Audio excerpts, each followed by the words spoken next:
The poisoning of Paul Kagame. This is the story of how Paul Kagame was poisoned. Story is told by a former bodyguard who now lives abroad after absconding duty and escaping. Kindly subscribe to our channel. It was a normal Friday evening and all of us on duty at President's house expected a quiet weekend. We expected to see President Paul Kagame wearing his fancy tracksuits and bouncing around in his tennis court, or jumping in one of his expensive fast cars and ourselves speeding behind him trying to catch up in Toyota's pickups filled with bodyguards, most times ending up in fatal accidents losing comrades due to his irresponsible high speed.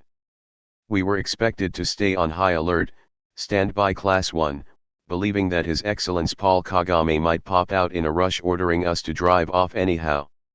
At the time, many of us believed that Kagame's acts of uncertainty, unpredictability, inability to trust anybody, paranoia and worrying all the time was because of him being a very important and influential person in the country. It was normal for all of us bodyguards to stay standby with the thought that we might be leaving in the next minute even when Paul Kagame was in deep asleep. Whoever would be found taking of their boots would be punished by our immediate commanders. I later realized that even the commanders themselves weren't aware of Kagame's program. We would be served food and instructed to eat in no minute thinking that we were leaving any moment even when Kagame had no plans of going anywhere. On this specific day, we continued to wait. We waited Friday, Saturday, Sunday, all went without seeing Paul come out of the house. There come Monday he was not seen out of the house. Now I started to get concerned if everything was okay. And none of us was supposed to enter his house, let alone asking if he was alright.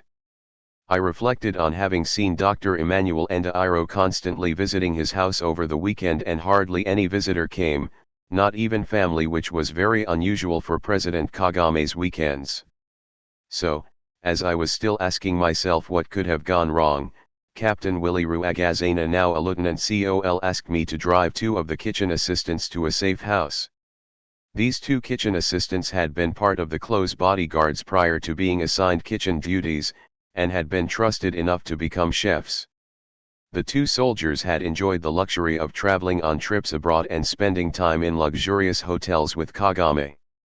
Deep down in me I was skeptical, and I knew it was their turn to be paid back by the guy they had served selflessly like all of us.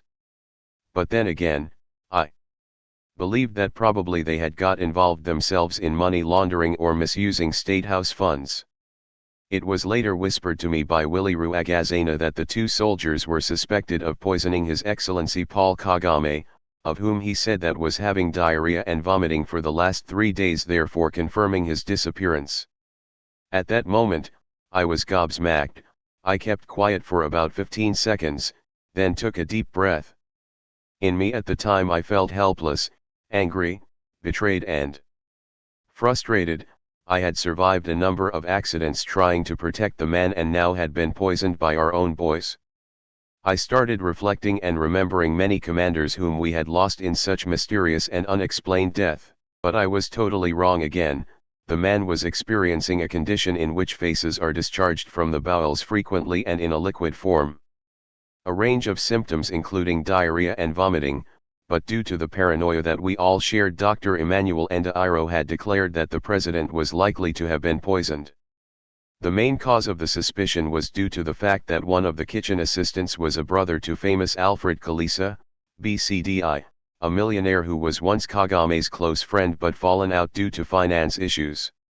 When the second doctor came to investigate, he ruled out the poisoning. However, the boys had already been tortured and it was too late to be returned in Kagame's kitchen, let alone being of any use to even their own families.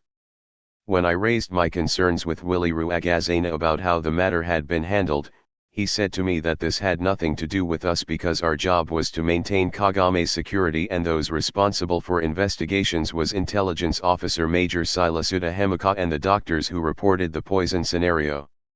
I reminded Willie Rwagazana how vomiting and diarrhea was not a new thing to Paul Kagame. Are you enjoying? Kindly subscribe to our channel for more.